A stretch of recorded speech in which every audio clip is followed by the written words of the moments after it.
Good afternoon, everyone, and welcome. Welcome back to North Syracuse and meeting number 106 of the Canal Recreationway Commission here at the offices of the Canal Corporation in North Syracuse. This will constitute our fourth quarter and final meeting for 2021.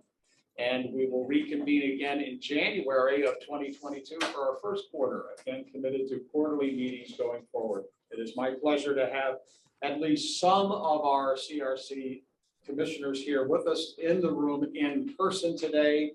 Ongoing COVID restrictions in the central New York zone protocols have limited the number of people that we can physically have with us in the room today. So we're limited to no more than 15 people, including staff in the room. And at all times, we must maintain masks. So do your best to use your outside voices, people that are in the room, to be able to be heard properly so that the folks on the screen and those live streaming will be able to hear it.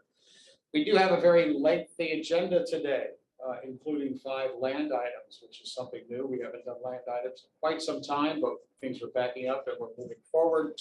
So we are going to review those as well as some other videos and other special presentations. In addition to our Canal staff who are with us today in the room and online, some of which you will be hearing from soon, I am pleased to again recognize that we are joined by Caitlin O'Leary from the governor's office. Caitlin, as you remember last time, is the governor's senior advisor for energy and environment, and under the team that NYPA and the Canal Corporation report to on the second floor. Katie, I know your time with us today is limited, but we are very happy to have you with us. And before we get underway, I would like to exercise privilege of the floor and turn it over to you for any opening comments that you would like to make. Thank you all. I really appreciate giving me the time to jump in for just a minute or two. I know you have a packed agenda. I just wanted to say thank you for reconvening, and I wanted to reaffirm Governor Hochul's commitment to the CRC, to having the CRC meet quarterly, and to continue this state partnership with Canals, NYPA, and the CRC members. So thank you all so much. We really appreciate you coming back to the table and continuing this dialogue with us. Thank you very much, Katie. It's great to have you along with us. Stay please as long as you can. We understand that you do have to go, and we look forward to hopefully you joining us again for future meetings. We will be engaging in our agenda, dialogues, and presentations very soon. But before we do that, let's begin, as we always do, with introductions. We will go around the table in the North Syracuse office first, and then we will go to the screen. My name is Brian Stratton. I'm the director of the Canal Corporation and the acting chair today for the CRC. And to my left. Good afternoon, I'm Rebecca Hughes. I lead public engagement for Canal Corporation. Hello, Angelyn Chandler. I'm the Vice President for Planning at NYPA, leading the Reimagine initiative. All right, I'm Dave Foster, the Canal Property. Steve Iacetta, Commissioner from Albany, Professional Planner. Ken Roller, Commissioner from Orleans County. Bryson Vittoria, CRC, Whitehall. Mike Gambesco, IT Support. Dan Miles, Interim Executive Director of Canal Society of New York State. Ambrose Barbuto, Director of Maintenance, Canal Corp. Dave Mellon, Regional Manager of the Canal Corporation. I oversee all canal operations. Pete Casper from NYPA Legal and Canal Legal. Jay Mahar, Public Information Officer, Power Authority. Okay, going up to the screen, let's start with our commissioners who are with us online. And Michelle, would you introduce yourself first? Sorry, I had to unmute. Okay. Michelle Vennard, Commissioner, Albany. Thank you. Cal.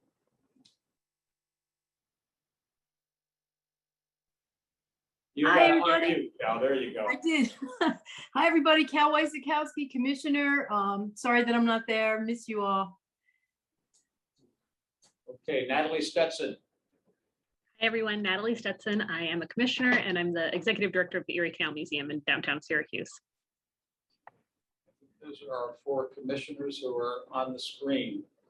Mark, you want to start with your introduction in the upper left-hand screen? Sure. Mark Castiglione, representing the Capital District Regional Planning Commission. Fred Bond. Yeah, good afternoon, everybody. Fred Bond, Regional Director for the Finger Lake State Park System. Happy day. Dr. Paul Byer. Yes, sir. Paul Byer, Director of Smart Growth, Department of State. Okay, Allison Shea.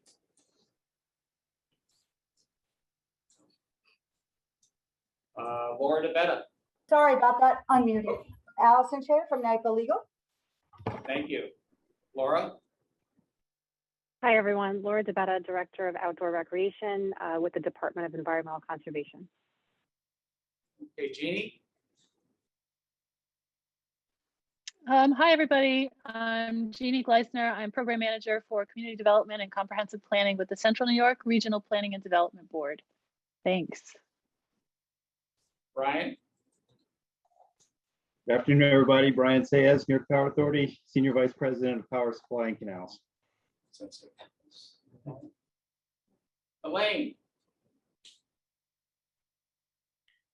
Hi, good afternoon, everyone. Elaine Chinian, Regional Director for State Parks. Capital Region. Joe, introduce yourself. Joe is the on-control person on the screen. And Paul has signed in twice, Paul. I've got your P. Byer, and I've got Paul Byer. So anyway. Yeah, it's a technical glitch. Is there anybody else who is on the screen whose name that I did not call that would like to introduce themselves? Hi, and this is Ted Westerly, New York State Canal Corporation Navigation Program Manager. Hello, Ted. It's great to have you with us. Oh, good. Thank you. And what about John Joyce? Did I see John Joyce up there for momentarily? Okay.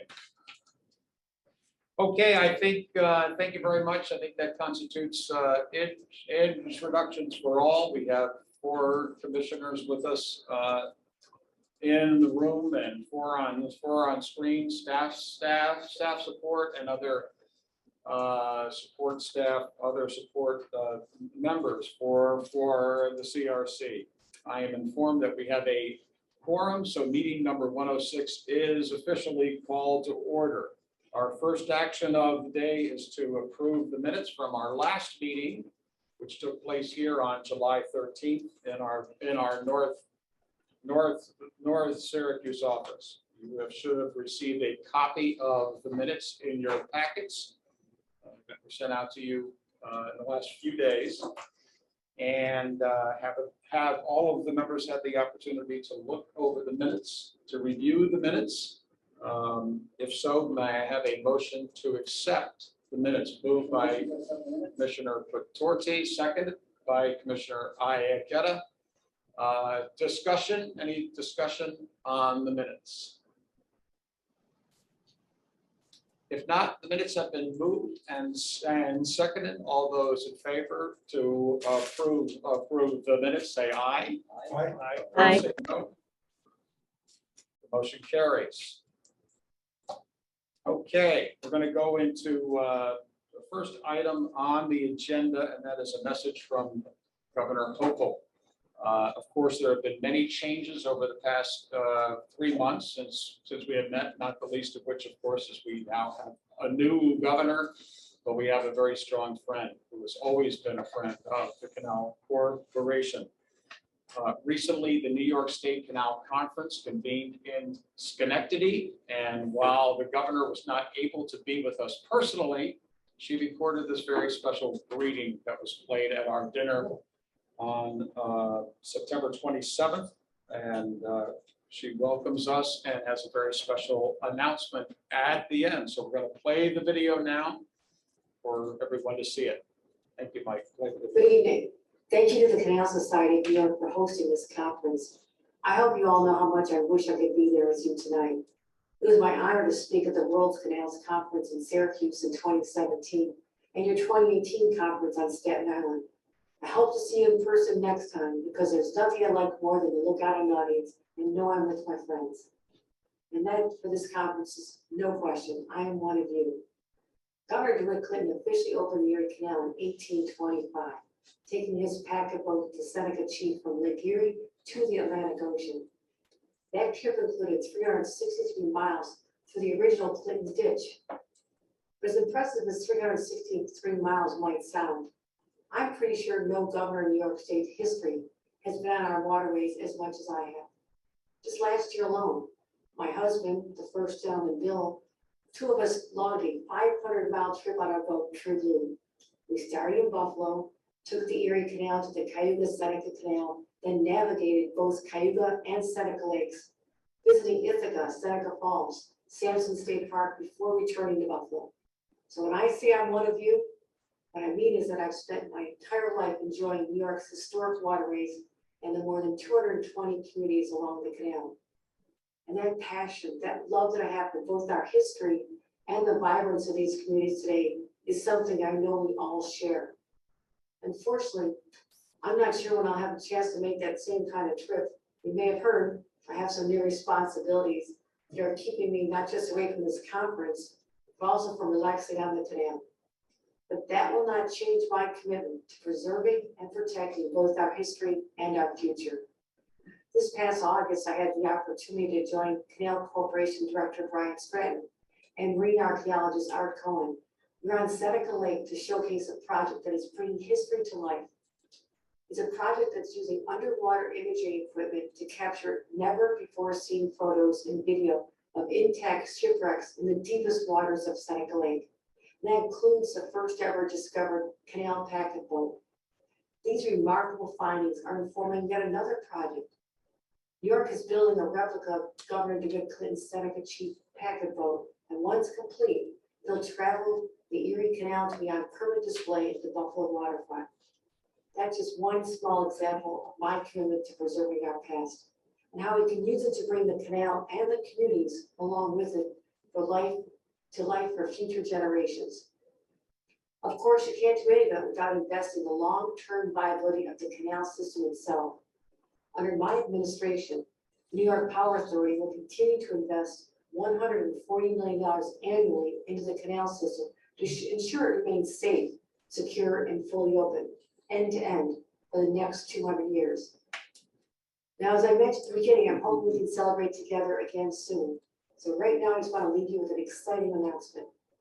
2025 will mark the 200th anniversary of DeWitt Clinton's journey down the canal from Buffalo to New York City. So naturally, we should celebrate that event. Buffalo's canal side is already planning a grand summer-long community celebration for 2025. So why not host the 2025 World's Canals Conference? New York State is joining the bid to bring the 2025 World Canals Conference back to North America and to the Queen City. You know me, I'm very competitive. And I can tell you right now that New York not only intends to compete, but to win the hosting rights for the 2025 World Canals Conference. I intend to be there, and I hope to see all of you there as well.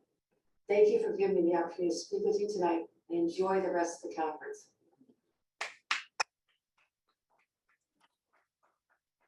Thank you very much, Governor. That was great. That was wonderful. I never get tired of hearing her inspiring words. 500 miles she and her husband did on the canal last summer. And she's absolutely right. She probably doesn't have that kind of time on her hands now, but her heart is still here. And she talked about maintaining end-to-end navigation and making sure that the canal stays open and end-to-end. She talked about the ongoing project at Canal side, rebuilding the replica of Governor DeWitt Clinton's packet boat. And she talked about working for New York State to win and to bring back the World Canals Conference to Buffalo for 2025. So we're excited about that, and we look forward to working, the Canal Corporation and NIPA look forward to working with the Erie Canal National Heritage Corridor, the Erie Canal Harbor Development Corporation, and visit Buffalo Niagara to put in our application very, very soon to compete for and to win the 2025 World Canals Conference for Buffalo. So you might think that 2025 is a world away, but it will be here before you know it, and we have a lot to get prepared for. So exciting stuff. Okay, we're going to go on now to item number 4 on the agenda, which is really 5 on mine because we didn't put in approval of the minutes. But as many of you know, the Canal Corporation has been involved for the last 2 years or more in a number of strategic steps to ensure the long-term safety and sustainability of the elevated embankment sections across the entire canal system, with the majority of them being in the western end of the Erie Canal. This program is called the Earthen Embankment Integrity Program, or EEIP. And our Senior Director of Public Engagement, Rebecca Hughes, has taken on the incredibly important task of managing stakeholder relations in the comprehensive EEIP process. She is here to provide an update of the progress of the EEIP, outline what we have done so far, and to provide the roadmap for what lies ahead as we continue to work to implement this very important program. Thank you, Director, and fellow commissioners. As Mike pulls up the slides, I also just want to acknowledge another recent change in our leadership structure. In addition to Governor Hochul's, taking the leadership stance in the governor's office, we also have a new change within NIPA. As you may have seen through a press release and social media postings, our president and CEO, Gil Quinones, announced that he is leaving the New York Power Authority. He is taking on a new role at Commonwealth Edison, or more commonly known as ComEd, which will be based out of Chicago. That is effective November 5th. And in the interim period, our general counsel, Justin Driscoll, will serve as interim president and CEO. He's a wonderful leader. He's someone that we are excited to work with while a national search is conducted to fill Gil's vacancy. So if you have any questions about that, we're happy to talk about it during the Q&A process, but this will be a national search. And in the meantime, we'll keep plugging along with a lot of the items that we're going to talk about today and just stay the course with Justin's support. If you could please advance. Oh, do you have the clicker? Oh, sorry. All right, bear with me. I'm just going to click along to the EEIP. So the Earthen Embankment Program is our initiative to really maintain and restore the sections of the canal that are made up from earthen embankments. So if you think about the deep cut through Little Falls, where the canal is cut from deep stone and rock, there are sections of earthen embankment where the canal is comprised of earthen materials. So this is soil, rock, clay that's built up around surrounding areas.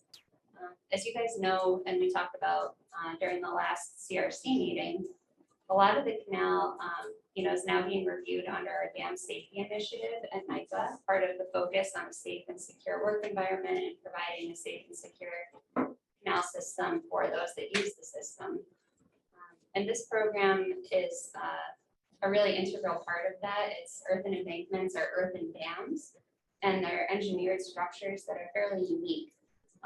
And I'm bringing this to the forefront today during the CRC meeting to let you know about our planned programmatic approach, but also to talk a little bit about some of the challenges that we've had in implementing this program. It's become very contentious.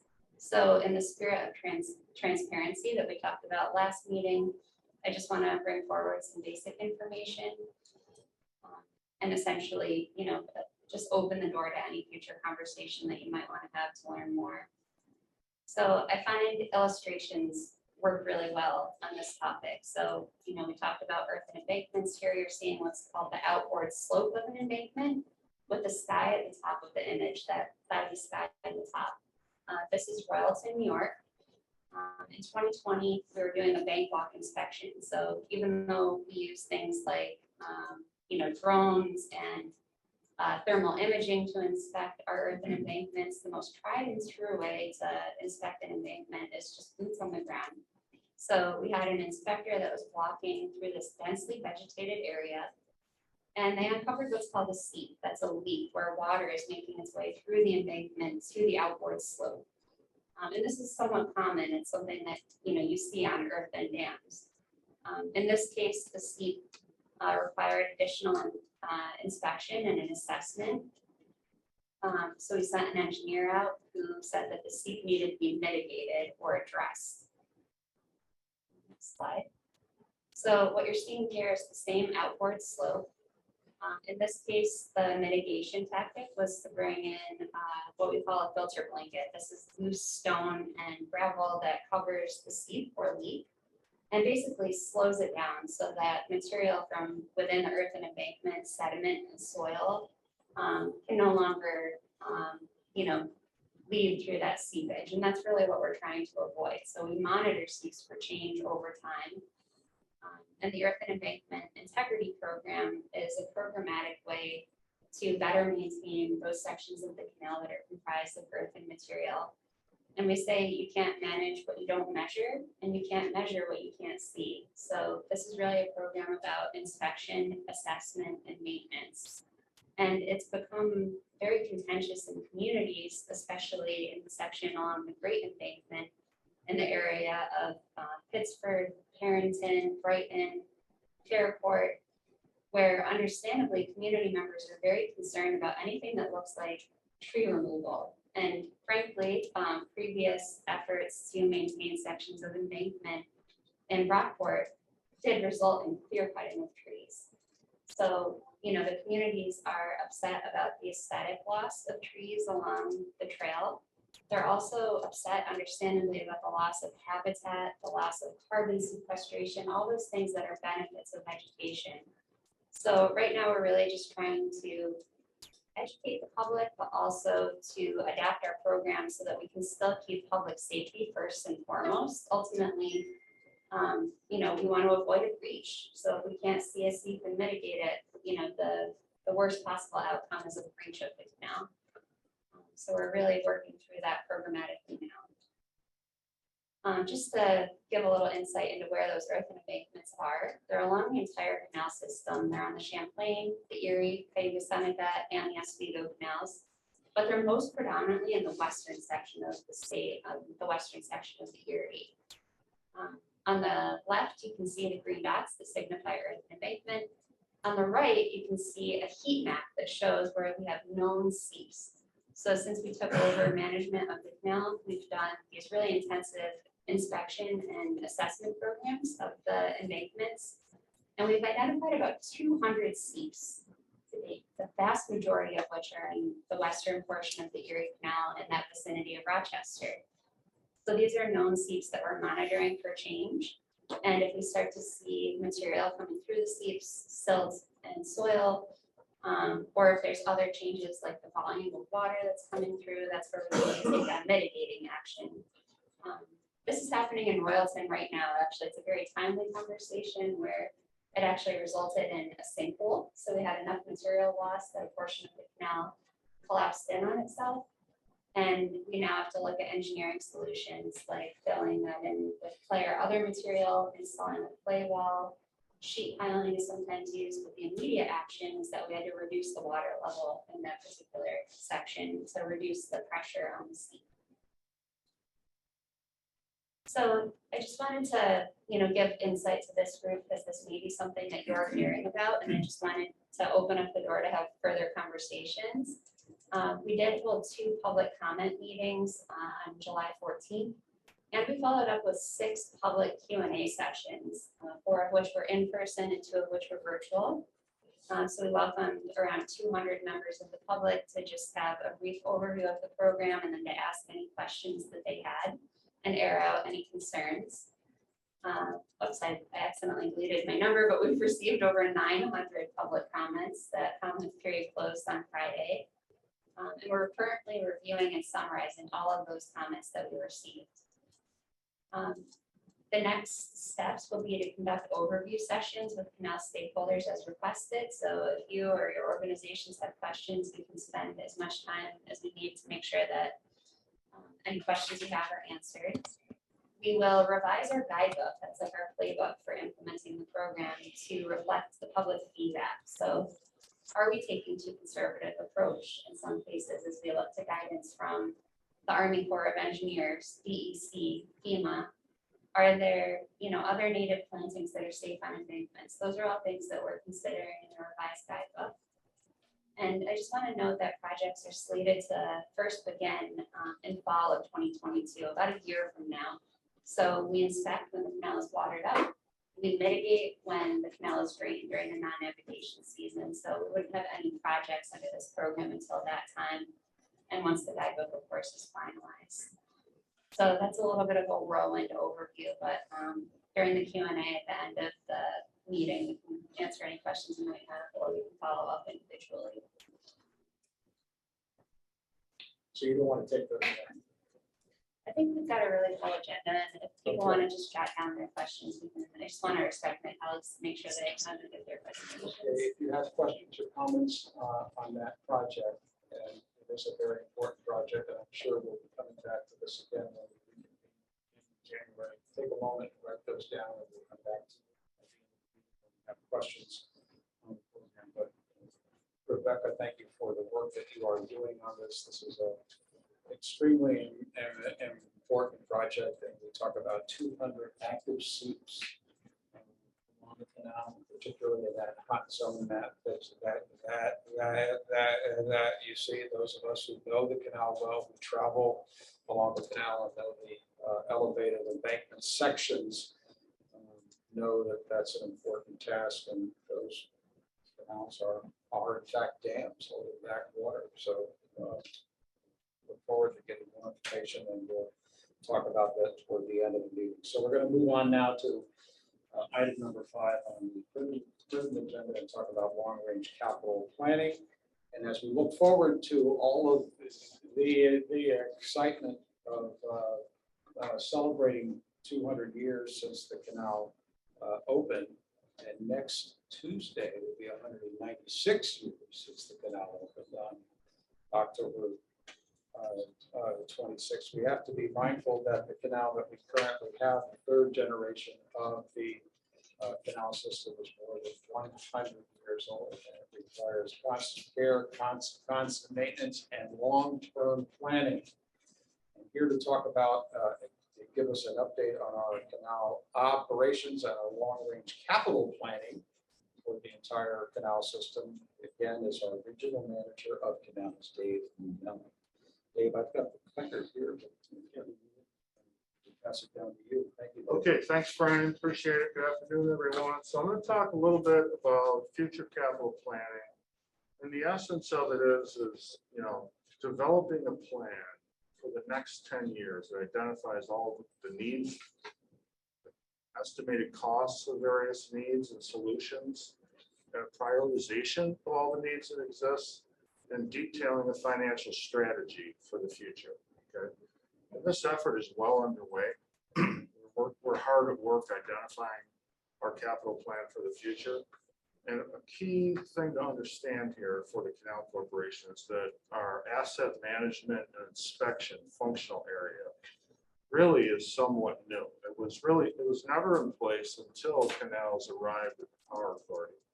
And since arriving, the asset management and inspection program area and the dam safety programs developed, and they're in full swing now. Dave, do you have slides? Oh, geez. I don't see them on the screen. Oh, yes, we do some plans. Yeah. Right here.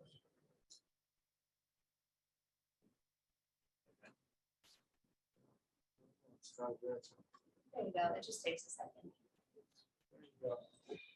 Okay, so the So since arriving at the Power Authority, the Asset Management Inspection Program and Dam Safety Program have developed, and they're in full swing now. And these programs have a significant inspection component, and they allow us to see and understand our assets. As I mentioned at the last meeting, the Canal Corporation has lots of assets, almost 3,000 civil type assets across the system, combined with many other assets, vehicles, vessels, construction equipment. Okay, so we are talking really about identifying priority projects against available funding. And the things that we're talking about are not only the rehabilitation of many of these civil assets, but also, what vehicles need to be purchased, what vessels need to be purchased, construction equipment upgrades, and so forth. So moving forward, as we develop this plan, we are committing to this group that we will be updating this group quarterly moving forward with our capital plan efforts. The intent here is that we communicate clearly, both internally and externally, and really provide a very transparent view into the Canal Corporation's needs. Okay, and it's my understanding that the CRC has never historically really been part of long-term capital program development. But I do think this will be very helpful, socializing the challenges and decisions that we face moving forward, as well as the financial constraints. So underscore that, Dave, that we're going to be bringing these projects just for the CRC's awareness going forward. Correct. Okay, very good. Thank you. Okay, so now this slide is intended to go a little bit further into the weeds, kind of an overview of how we look at capital planning and some of the framework surrounding of it. We can see on the graph there that, as asset condition deteriorates, the probability of failure increases, and it increases exponentially. And current situation is that over the past 50 years, in general, the average condition of our assets has been declining and continues to decline. It's a very big portfolio of assets. So it's clear to us that we need a very informed investment strategy to move the canal forward and keep it safe and functional. Okay, so the bullet one there, the asset hazard and condition rating to determine timeline for investments. Now, the way we basically do it, the formula, if you will, is when we look at any given asset across the system, we look at really two things: the condition rating of the asset, and that's based upon an inspection, typically by a licensed engineer. And we also look at the impact of failure. In other words, if that asset were to failure, what kind of impact are there on things such as safety, system impact and reliability, environmental, public trust, and financial impact. And we also look at regional needs.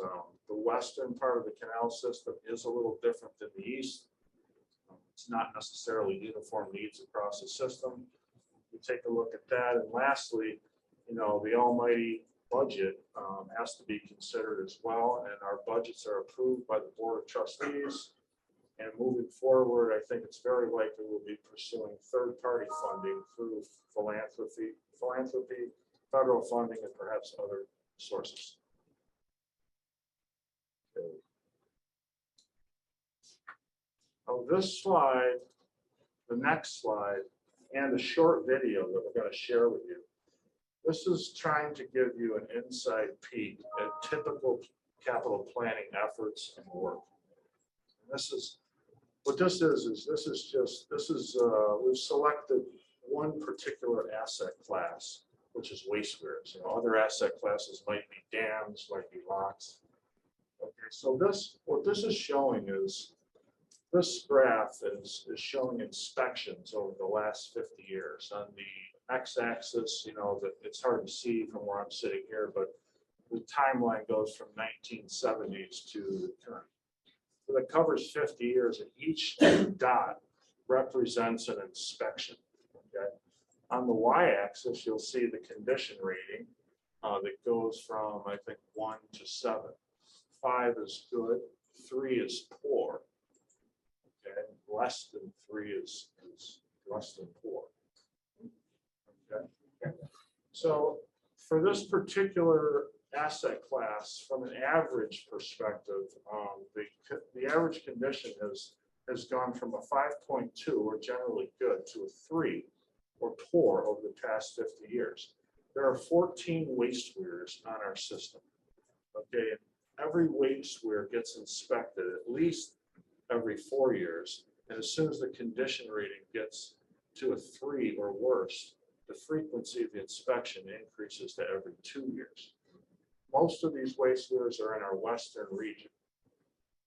So this, you can see that data like this is arrived at through the inspections we perform and the results of the inspection. And we have this kind of data for almost all of our asset classes. Okay. So now, sticking with the waste weirs and going even further into the weeds. Now, this is the kind of information that we look at in developing a capital plan. This is one particular waste weir. It's the Brockville waste weir. It's just west of Brockport, New York. This is on the north side of the canal. And this waste weir, you can kind of tell from the picture, but it's rated a 3, or in poor condition. And what's not so easy to see here is beneath this particular waste weir, there's also a triple barrel culvert beneath that carries water beneath the canal. The view that you're looking at is you're looking to the south. Okay, you're on the north side of the canal, and the waste weir is holding back the canal water on the other side. And on the very bottom, you can see on the left side, you see 2 ports. Those are actually gates. And on the right, there's 2 more. That's kind of hard to see. One of the gates is actually blocked off permanently, and the other 3 are not functioning at this point. And there's significant cracks in this structure, and there's lots of concrete spalling. It might be helpful to explain what a waste weir does for people that aren't intimately familiar with that. A waste weir is a structure. It's a water control structure on the canal that allows us to, the small gates that you see there, they allow us to control the elevation of the water in any given pool between 2 locks. So we have many different types of water control structures on the canal. This is one of the types. Most of these, like I said, are all west. And the gates basically, move up and down. And if you have 1 port, a little bit of water gets let out. If you have all 4 ports open, more water gets let out. Okay. So it basically allows us to control the water levels in the canal. This particular asset is on New York State DEC's list of dams, and it currently has a hazard classification of a B, which is an intermediate hazard. Okay. We are in the process of watching this get turned into a C. And that's really an update of the classification, and it's based upon the occupied dwellings that exist north of this. So if this were to fail, it is, very likely that there would be harm to human life. Okay, so this particular asset is one that is in rough shape, and we have a project that we're starting to design in the next few months. Okay, so this is very high on our radar. We're pursuing a solution to this, but the condition that it's got to is not good. And this is typical of a lot of assets on our system. Okay, so now we're gonna play a video. Okay, and before we play the video, I just want to set the stage. This is basically, the video is a short video, and this is moving our focus to the Champlain Canal, in particular lock C12, which is the northernmost lock on the Champlain Canal. And there are 2 sluice gates at this particular location. The sluice gates are very large here. They're 2 10-foot by 10-foot sluice gates again, another water control structure. And this body of work took us over the last, it's not complete yet. We should be complete next week. The work has been ongoing for almost 3 months, not necessarily continuous, but it's been ongoing start to finish.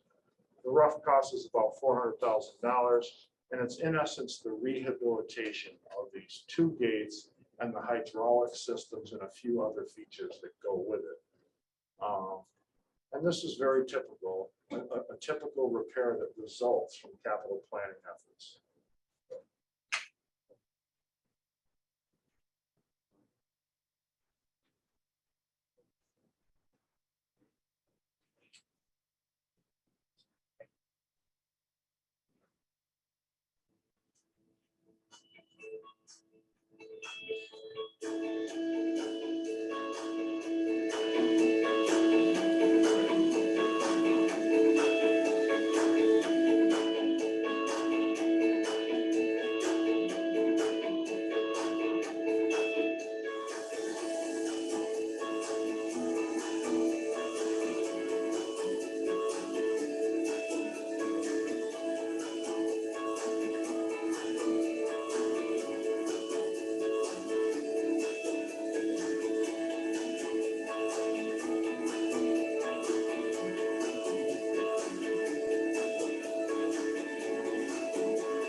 You gave me a figure of what we paid for that project. Can you let us know that? Yeah, that work in total was about $400,000. And that's just one sluice gate. That's 2 sluice gates. 2 sluice gates. Yep.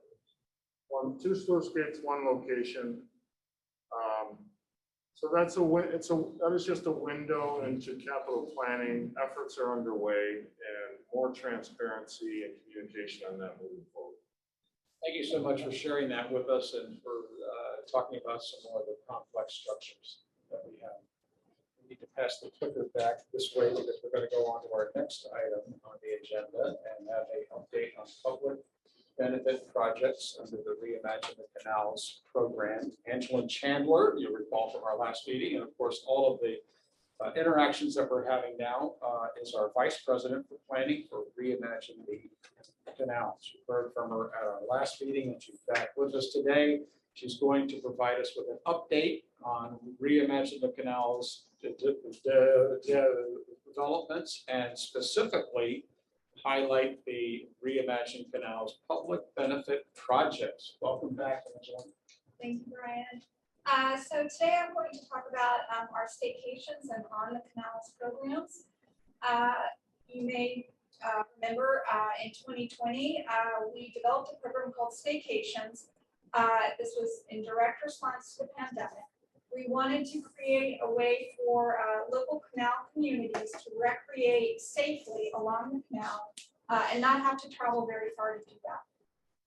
So we pulled together a group of local vendors and we put together 6 curated itineraries and excursions along the entire canal system. We wanted to do something everywhere so people didn't have to travel very far.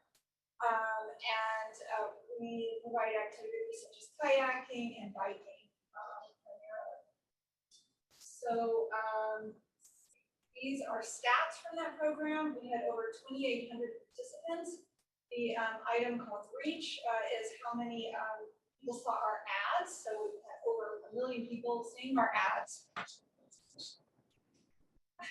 Yes, it is the best slide because it shows the Albany NBC affiliate interviewing Commissioner Stratton at the site of our Schenectady excursion. This was a kayaking excursion. So we launched a robust paid and earned media campaign, which was very successful. And in fact, the Schenectady excursion saw sold out situations. So, and the program in 2020 ran from July 4th to Labor Day.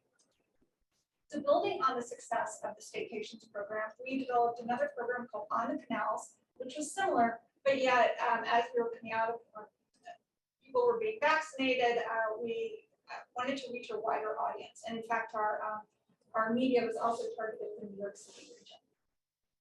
So similar program goals to 2020 staycations, supporting local businesses. But this year we wanted to do a few new things, which was the outreach to a wider audience and pilot elements of a hospitality strategy. So we provide camping this year. We offered new activities, and we are extending the program into the fall and winter with seasonally appropriate activities, of course. So this is the map of this past summer's the Canals program, again spread out across the entire canal system, including the Champlain Canal. In dark and light blue are the excursions. So we this year offered, in addition to kayaking, hydro biking, fishing, boat tours, bird watching, and then we also in green provided glamping and hassle-free camping in 5 locations.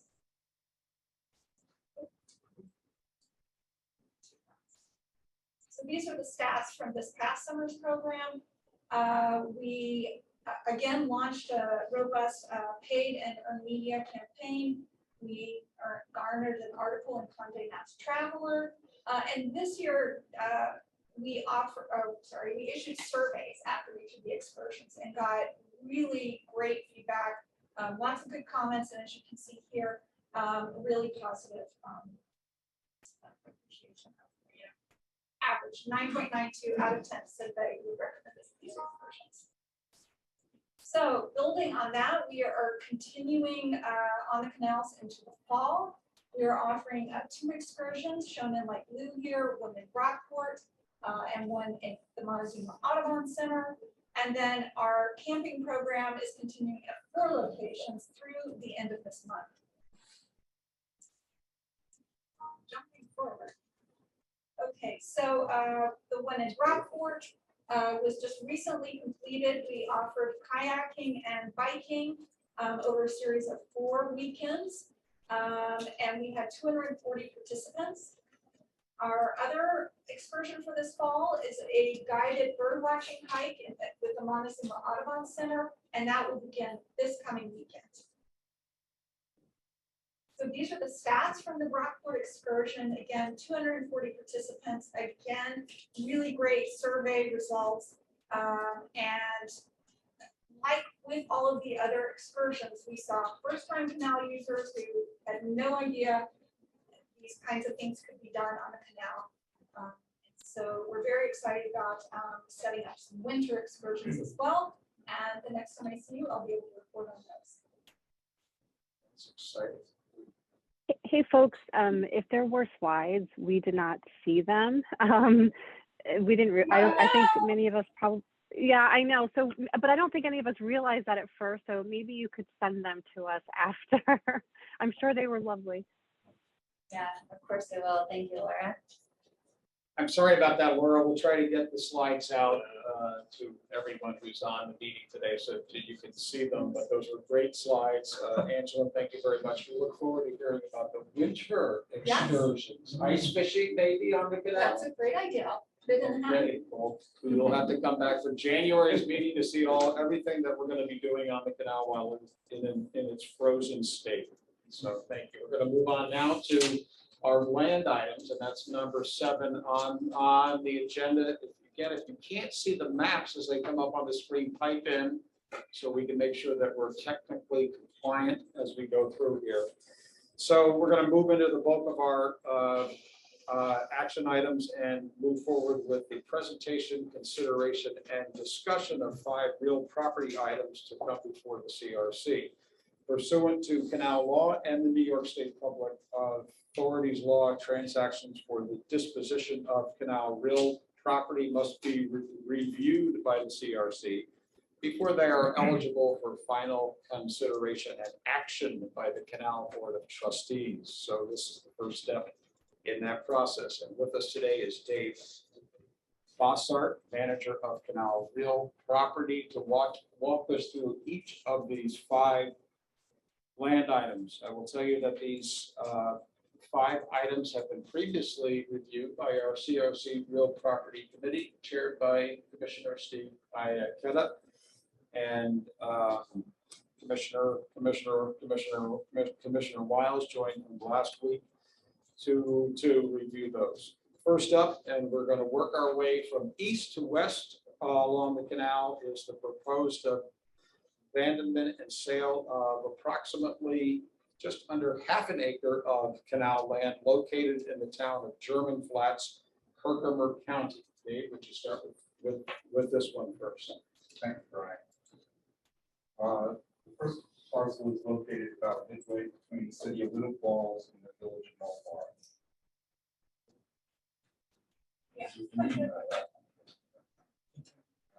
The parcel is located on the south side of the canal, north of 5S, down to German Flats.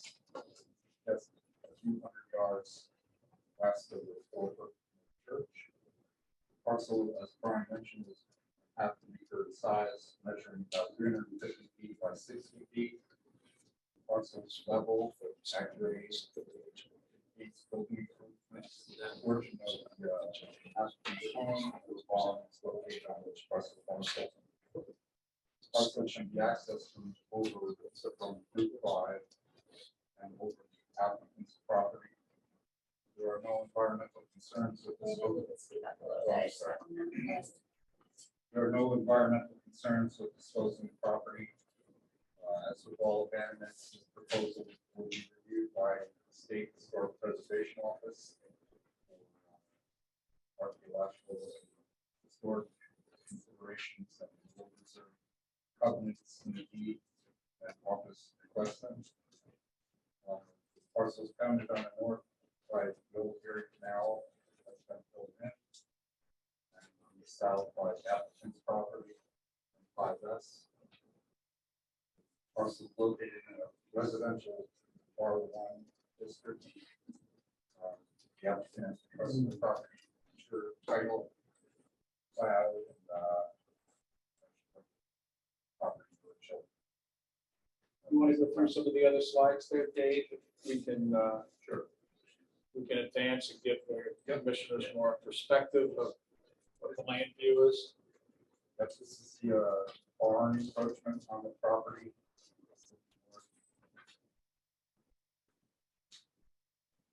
It's looking west. Portion of her home is encroaching on the property. The Canal Corporation will reserve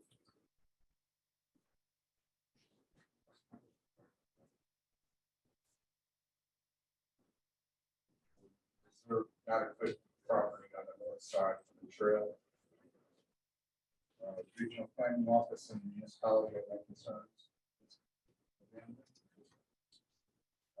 Questions? Before we get into discussion, we have to have a motion to move and then a second. Moved by Commissioner Petorki, second by Commissioner Iacetta. Okay. Discussion.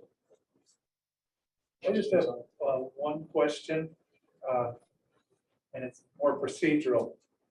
Where in the timeline of these land use issues, does SHPO usually review it before the CRC gets it, or they usually review it after CRC gets it? Or is it mixed? Typically, we take the CRC item and submit it to SHPO. Okay. At that point, we have enough information and pictures that helps with the submission. But wouldn't that be something, wouldn't their opinion on it matter to our decision making? I mean, if they had an issue with it, I don't know. I'm just curious. Yes, I mean, we can attempt to get SHPO done before we come to the CRC.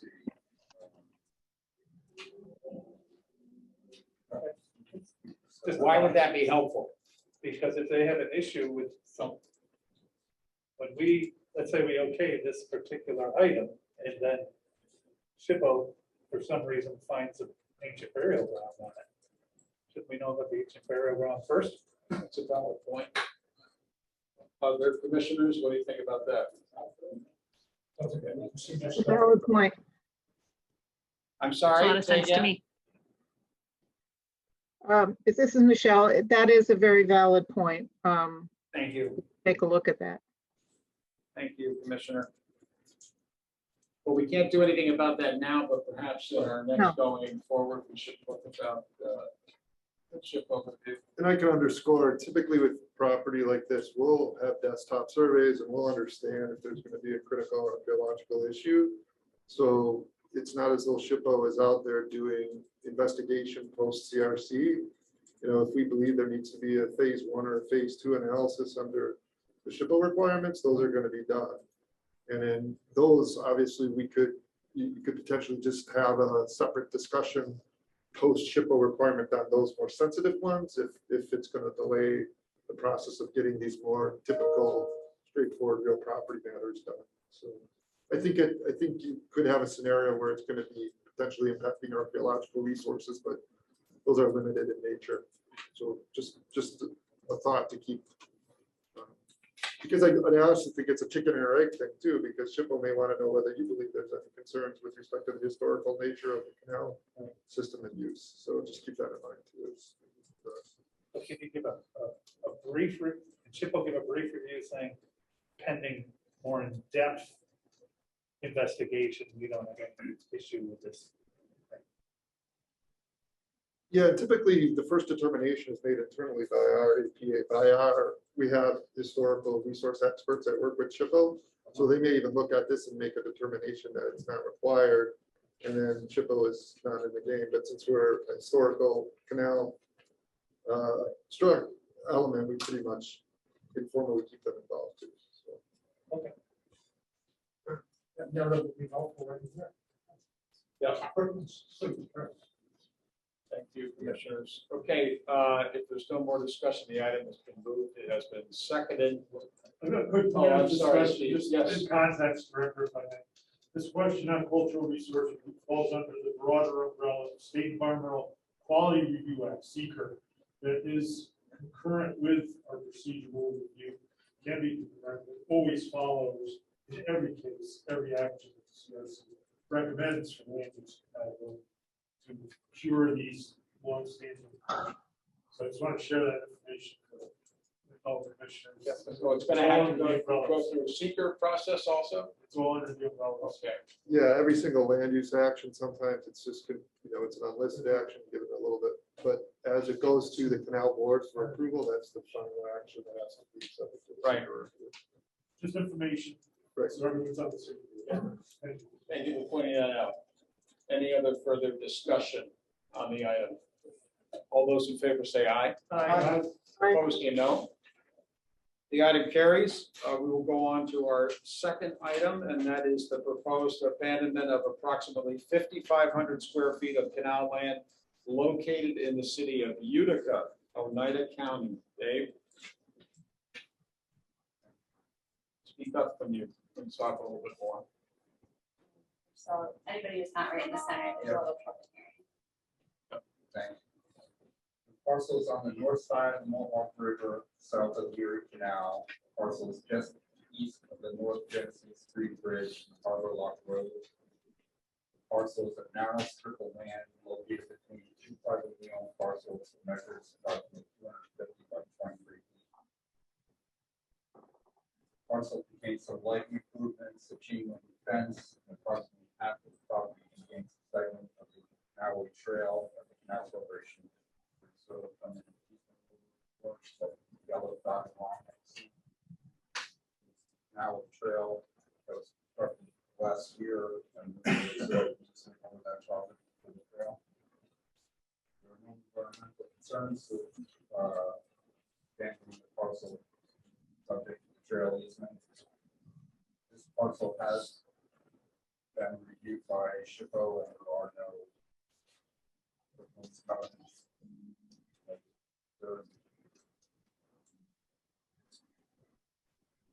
Any of the slides you have to show there? That's a land view of the same parcel. Yes. Northwest from the center of the property. Southeast. The GT zoning is land conservation zone. Parcels can be by the owner of both sides of it. resemble the two properties.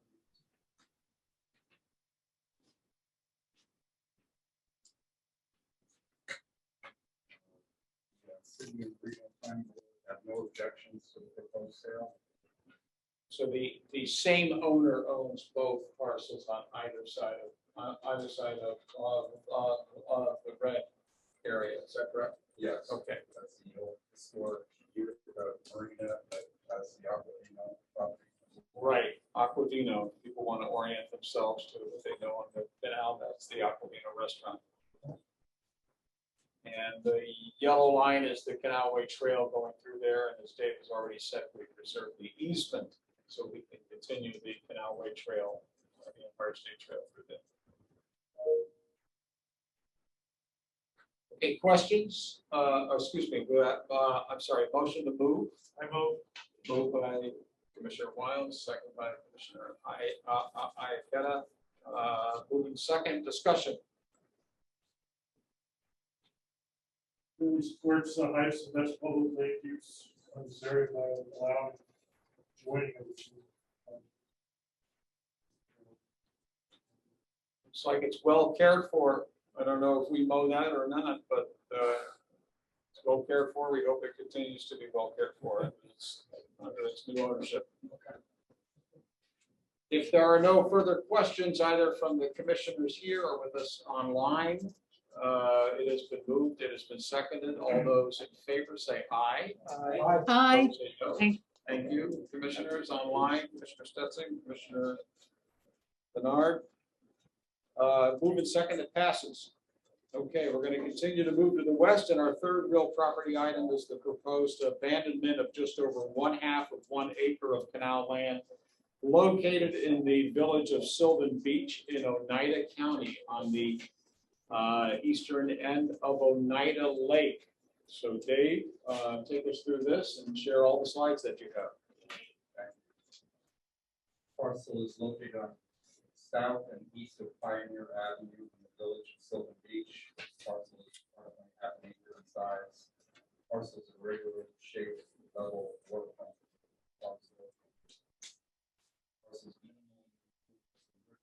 asphalt pavement.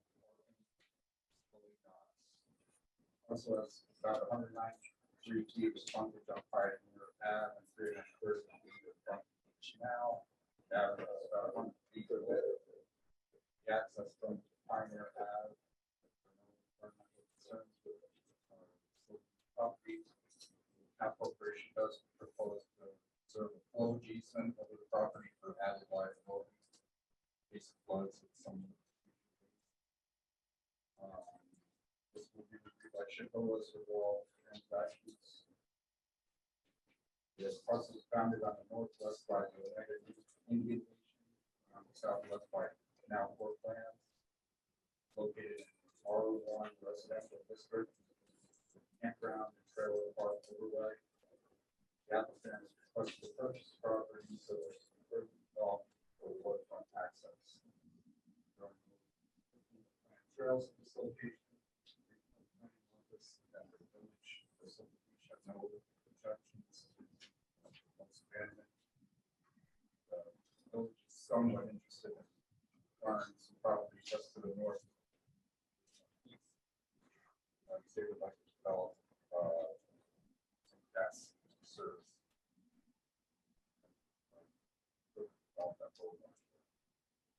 Any little slides to show us in that one? There's the land view.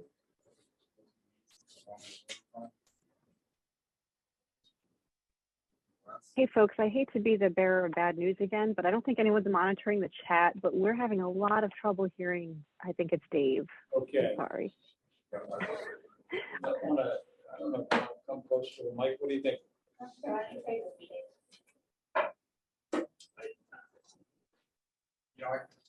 We're going to reposition Dave so we can be closer to the microphone. Maybe that will help somewhat. Okay. I'm not going to get without a mask. All right. Try to take the mask. Is that better? Oh, okay. All right. I will absolutely speak up. All right. Good. So we're going to move the microphone a little bit closer. How's that, everybody? Thank you, Mike. All right. So David's done his best to explain this item unless someone needs a recap. Commissioners online, are you comfortable with what you've seen? Small recap might be helpful. Small recap. Certainly. So the requested parcel is about a half an acre in size. It's on the north side of the canal, south of Pioneer Ave in the village of Sylvan Beach. It's a regularly shaped waterfront parcel. It's improved with some riprap, pavement, parking. Has about 330 feet of frontage on the canal. It averages about 100 feet in width. There are no environmental concerns. Disposing the property. The Canal Corporation proposes to reserve a flowage easement over the property to safeguard future flooding.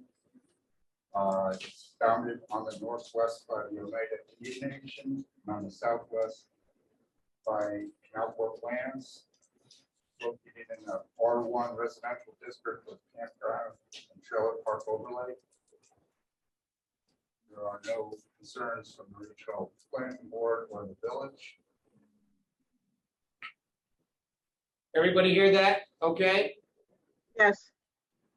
Better? Yes, thank you. Yes. Okay. Very good. So we have the item as can have a motion to move. Okay, Proc has already moved, second. Our commissioner second. I'm sorry, Commissioner DeRoll. It has been moved and seconded. Discussion. This is Michelle. The proposed use, I assume that since the Sylvan Beach has approved it, it just says requested purchase the property to make additional waterfront access improvements. So I assume there's been some municipal approval of whatever the plans are. No, as far as I know, not until the property is sold would they. Okay. All right. I mean, it's a little vague, but okay. So the transaction has to go forward before the local municipality? Yeah, it's being requested to further develop along the waterfront. I'm not quite sure if they're going to construct some sort of bulkhead. I do know that they're interested in providing additional docking for large vessels. Oh, and there's the draw there to do that? I'm sorry, what was the question again? The question was, I mean, as you're coming off the, okay, you just said large vessels. I'm just wondering about the depth of the water at that point. But I'm sure it will all be taken care of. It just popped out at me. We don't know specifically what they will use it for. Okay. No, we don't know. Okay. Obviously, it'll be contingent upon what we can accommodate. I would imagine also. So. Thank you. So this is Jeannie. Just have one comment in looking at it. It's a lovely little remaining piece of green space. And I just wonder if we know anything about whether or not that green space can be somewhat preserved or if that will be lost. Is that part of the town planning process?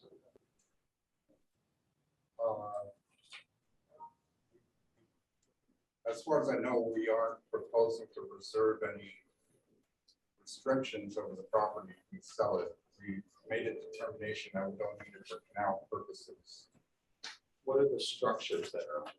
Those are actually just fifth-wheel camping trailers. There's no building. So it could be the opportunity for more camping structures or something more permanent. It would be dependent on the village of Sylvan Beach approving that. Okay. I don't think that's the intent. I would suggest if we took the green tinting out that the parcel they're interested isn't as green as you think. No, I think she was referring, Dan, to the land view slide. Oh, okay.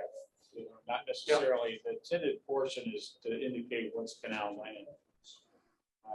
No, but just the land a view- rare thing to see trees in that area. There's not a lot of trees left. So that's all and there may be nothing that can be done about that, but it's just a comment. Thank you, Commissioner Stetson. Any other comments from other commissioners, questions? That's the view there. Okay. All right, it's been moved, it's been seconded. All those in favor say aye. Aye. Opposed say no. Motion carries. Thank you. Okay.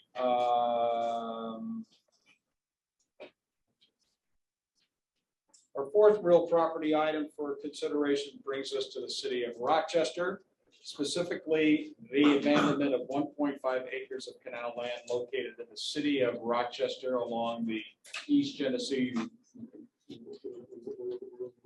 River / Erie Canal.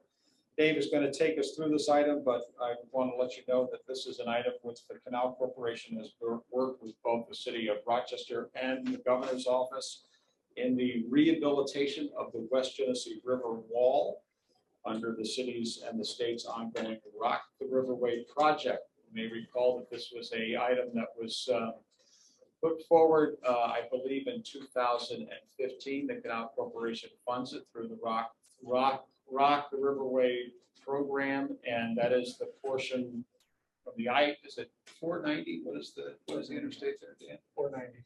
490 and the Ford Street Bridge along the river there, and the construction has been taking place to reconstruct the flood wall along the Cornhill neighborhood, and it's coming along very, very well. It's an exciting project. Dave is going to take us through it, and they're going to turn the land over to the city. Go ahead. Thank you, Brian. The requested parcel is a long, narrow strip of riverfront property measuring approximately 3,700 feet in length and averages about 20 feet in width. The parcel is improved at its northern end with concrete bulkhead adjacent to Cornhill Landing. Other improvements along the length is landscaping, parking, portions of a public trail system. Parcel can be accessed from the west over city-owned land and developed as a portion of the Genesee Riverway Park or Cornhill Landing. There are no environmental concerns with disposing of the property. It is located within the 100-year flood plain. This proposal will be reviewed by SHPO as with all.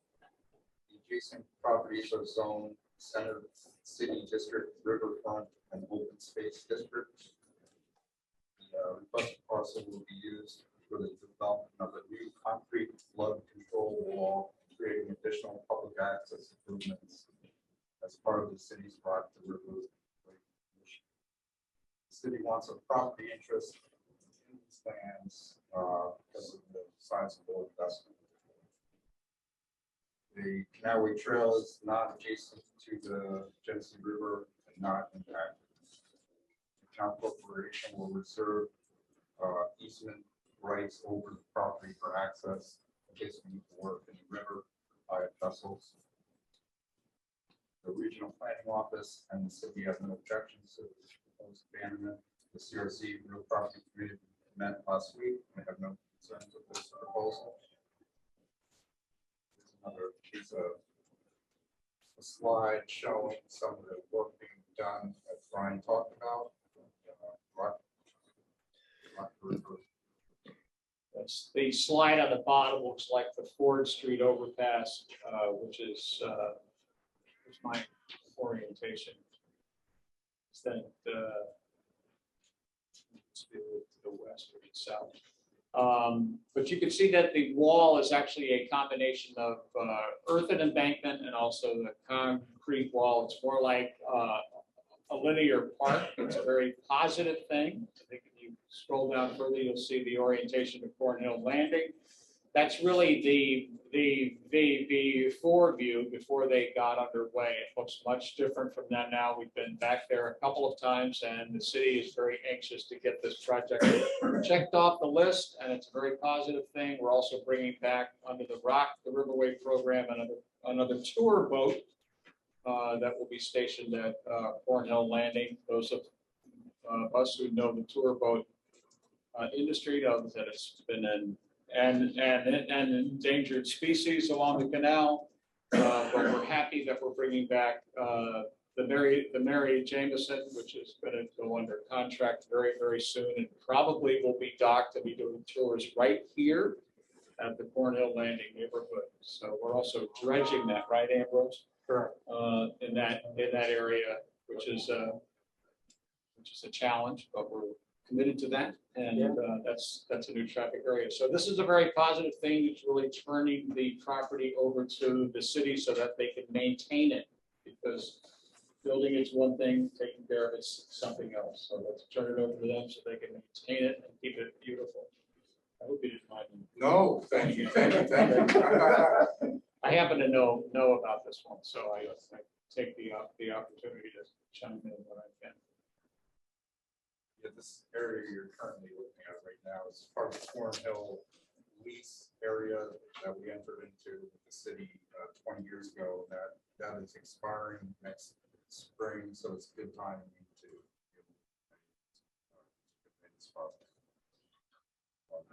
Okay, let's get a motion to move and then second. Commissioner DeRoland?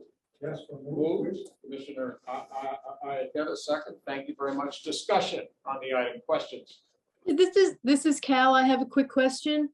Thanks, Cal. Yes. Yep, it has in the description that this is in fact a federal wetland. How did the city get around that? I think it's a great project, but it's a federal wetland and we're putting in a. Do you know of any federal wetland designations? The city took I'm not very familiar with this project, but I believe the city was the permittee, and they acquired the necessary permits from the Army Corps of Engineers to construct the project. As you know, Cal, this was green lighted back in 2015, and it really has only gotten underway in the last year. So it's been a process. I imagine Pete is absolutely right that whatever wetland and whatever protocols had to be achieved have been done. Okay. That's been in a state of a flood wall, but anything we're doing is going to make it better. Oh yeah, I agree. I mean, I used to live right there in Cornhill, so I know the project well. And I think this is great. I just was curious about the wetland issue. So thank you. You answered that. And as you know, the Cornhill people love this project. They're absolutely thrilled, and so we're giving back. Any other questions, comments, discussion by commissioners? It has been moved. It has been seconded. All those in favor say aye. Aye. Those say no. Aye. Motion carries. Thank you, Dave. Now we can proceed to our fifth item, and that is the proposed abandonment of approximately a third of an acre, 0.34 acres of canal land located in the town of Pendleton in Niagara County. Dave. Parcels on the north side of Erie Canal across Tonawanda Creek Road. The access from Tonawanda Creek Road.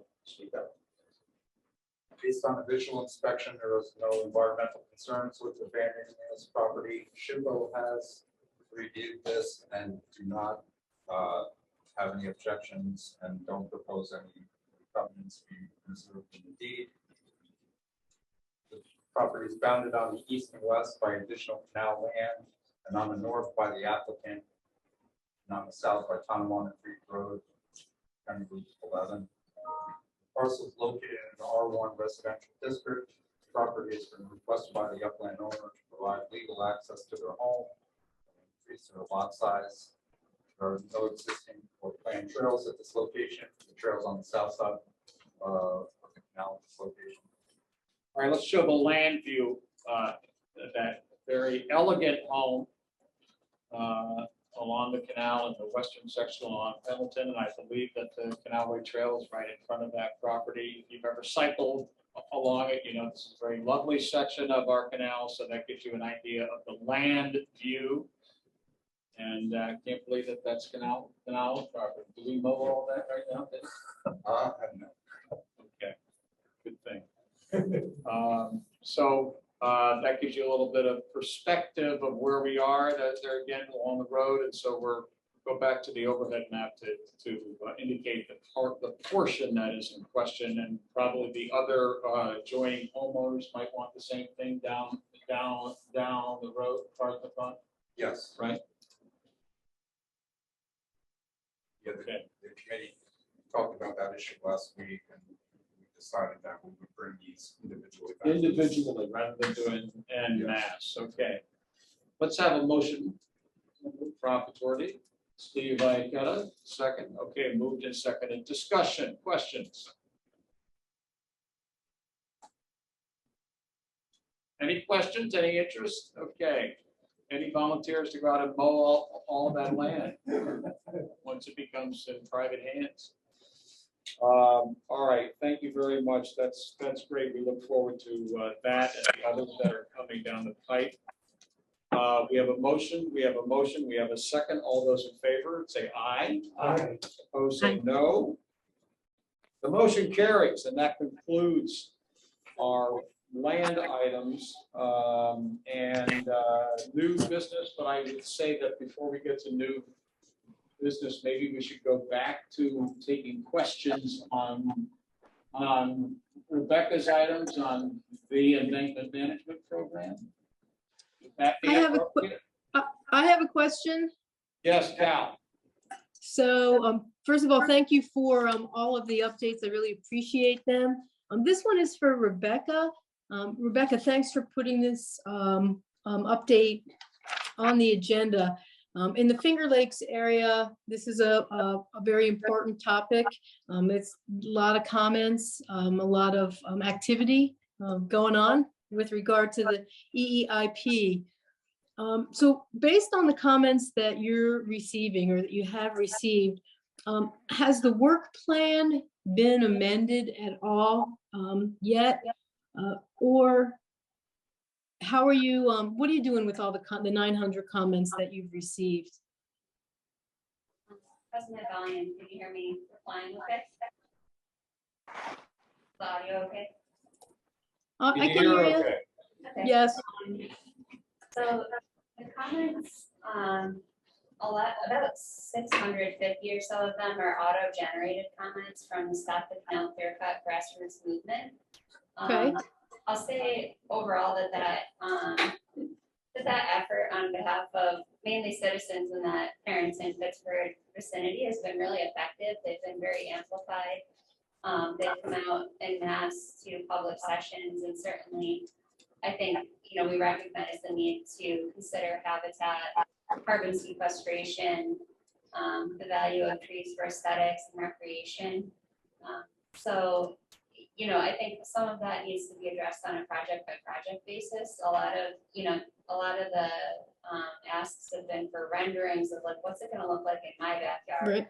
And the tough thing is that we're going through the seeker process, environmental review, to go over our draft environmental statement or our generic environmental statement to take a programmatic approach. So unfortunately, this is not a project. You know, we don't have every project identified and defined, but I think you'll see a lot more consideration of, you know, the value of trees where the embankment especially is oversized and there's no structural, you know, threat to having trees at the crest area. I mean, personally, I took away that, you know, we've talked a lot about transparency with this group and how we're planning capital, how we're investing in economic development. You know, likewise with the public, we have an opportunity to be a lot more transparent, not only about what we're doing, but why and how. So I have a lot of work cut out for me in terms of better defining public engagement as projects are identified. How can we make sure that communities are notified or consulted in the process so that, you know, they're not caught off guard, so that they feel, you know, included in Okay. in terms of the factors we're considering. So I hope that's helpful, but I'd be happy to follow up and hear feedback and, and to share any more information. Okay. Rather than take the time, thank you, first of all, I appreciate the response. And rather than take time, I have a couple more questions with regard to this, this project. And maybe I'll just take them offline, rather than go through them here. If you don't, and that way we can move forward with this meeting. Is that okay if I follow up with you? Yeah, of course. Thank you very much, Cal. Thank you. That question. Any other questions for Rebecca on the EEIP? Yes, Commissioner Duval. Yes, well, I was very interested in the drone technology and thermal imaging. I see a lot of those, if your math is correct, quite a few of those seeps were in Orleans County. And we also have ground penetrating radar at Rockford University. So take a note of that. They have the technology, they have the instrumentation, and no charge. So if you're looking at infrastructure and fractures, the ground penetrating radar is really the key. So add that to your tool chest. So is that LiDAR, radar? I mean, the ground penetrating. Yeah, it's on a tripod, and then they just wheel it along, and it penetrates down Right. into the depth of looks at fractures and structures. LiDAR is more aerial, I think. This is ground, it goes down a few hundred feet, so Good. it's a good tool to put in your tool chest. And I've got contacts. Commissioner. Wonderful drone technology too. Yes, Commissioner Wise. Again, just a curious question. Finding these seeps, are most of them found by humans, by either the bank watch or people walking the dogs? They're the ones that find them. Probably. Yeah. At this point, Subject matter experts, almost I'll let them exclusively. know. Yeah. Do we still? Ambrose, what was your answer? I'm sorry. I said almost exclusively. I mean, we do use drone technology to assist us. The issue we have with some of these areas, the canopy is so thick that the drone cannot get down there. So our bank walk program and our engineers find quite a few of these and continue to monitor them once we find them.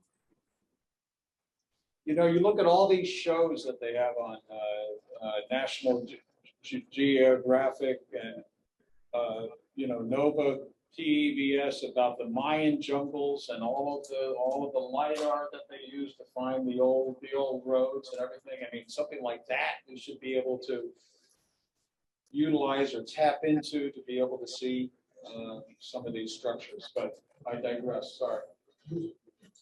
Any other commissioners want to comment on that? I would just comment that I don't know if everybody knows, but the Canal Corporation has teams of people that go out and look for these.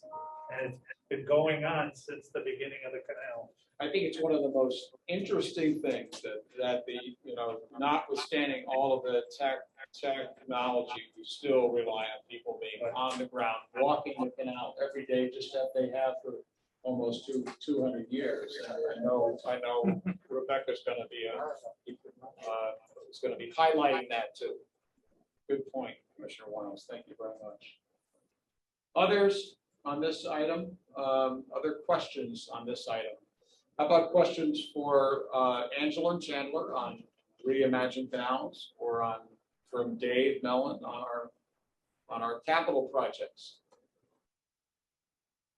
Okay, if there's no further questions on the presentations that we have seen, we're going to go on to the business. Commissioner DeRoe, I think there was something you wanted to share with us today. Were there slides that you had sent? No. Yes, you got it? Okay. Yeah, we do. I just had a few photos to share with everyone today from Orleans County. We're extremely pleased on the canal's position on keeping water flowing for us and enhancing the flow opportunities. Orleans County is about fifth in the nation for fly fishing. There's a waterport dam off Lake Alice. You can just see the people lined up on the shore fishing here a couple of days ago. And so what are we doing that is helping the water? So you're actually flowing from the canal into the tributaries, and it ends up here at the dam. So the increased water flow is helping us survive. Good. So there's another slide there. Yep. You can see the people lined up on both sides. Another slide. This is the cars that are lined up at the dam. They're coming from all over Pennsylvania, and other states here. Another slide. Here's at the Holly Falls. Oh, that's a great spot. So that's a great spot for fishing. He's netting the fish that she caught. If you can show the fish now. That's So a there's big a nice catch. fish right there coming off the falls, off the canal. So thank you very much. That's all I have. Thank you, Commissioner. That was wonderful. We are inspired. We want to get out and fish the canal and fish Orleans She's from County. Pennsylvania. Thank you. You're doing your job promoting Orleans County. All right, new business, other new business. Yes, Commissioner Wallace. Probably old business. I just wanted to thank Ken Wysakowski for a great New York Canal Conference. Oh, absolutely. What a nightmare putting that together. It was planned to go on last year, COVID delayed it. The question is, do you go in 2021 or you don't go? If you do go, do you have enough time to get it? I don't know how she did it and is still alive. But she did, she pulled it off. She's gonna say it was a great team, and yeah, it was a great team, but Cal drove it, there's no doubt about it. Cal, you did a phenomenal job. We love the conference. Schenectady was never looked better. And I'm so glad that you brought the Canal Conference to my hometown. And we had so much to show off there. The venue was absolutely perfect. The Rivers Casino and Landing Hotel Conference Center, I think people loved it. We had a great time, and we're looking forward to, we're going to have another state canal conference next year in 2022 because we have to get back on the even year schedule. And that's going to be in Rochester, right, Cal? Yes, that's correct. And thank you for your kind words. Thank you very much. Thanks, Cal. Not kind enough, I'm sure. Thank you, Commissioner. That was well said. We love that conference, and we're looking forward to Rochester where we can see the aqueduct and all the things that are in store. We'll have more details, I'm sure, by January of the exact date in 2022 for the New York State Canal Conference. So we hope all of you will be there with us in person. Charles, give me the thumbs up. That's right. January is the time. Other new business to come before the commission. All right, if not, we're going to move on to general items of discussion from members of the public. So everyone else that would like an opportunity to speak to the commission, this is your chance. And any of you on screen would like to speak, chime in.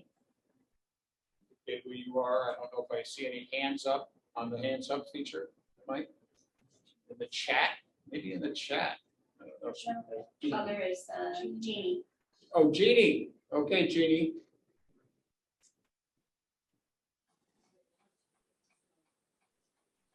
No, no, Jeannie. Jeannie, you may need to unmute yourself. Jeannie, you may need to unmute yourself. Oh, sorry about that. That's go. left over from my concern. That's left over from my concern about the audio. Sorry, I meant to take that down. Go ahead. Oh, that's left over. Oh, very good. Okay. Any other general discussion items? Okay, very good.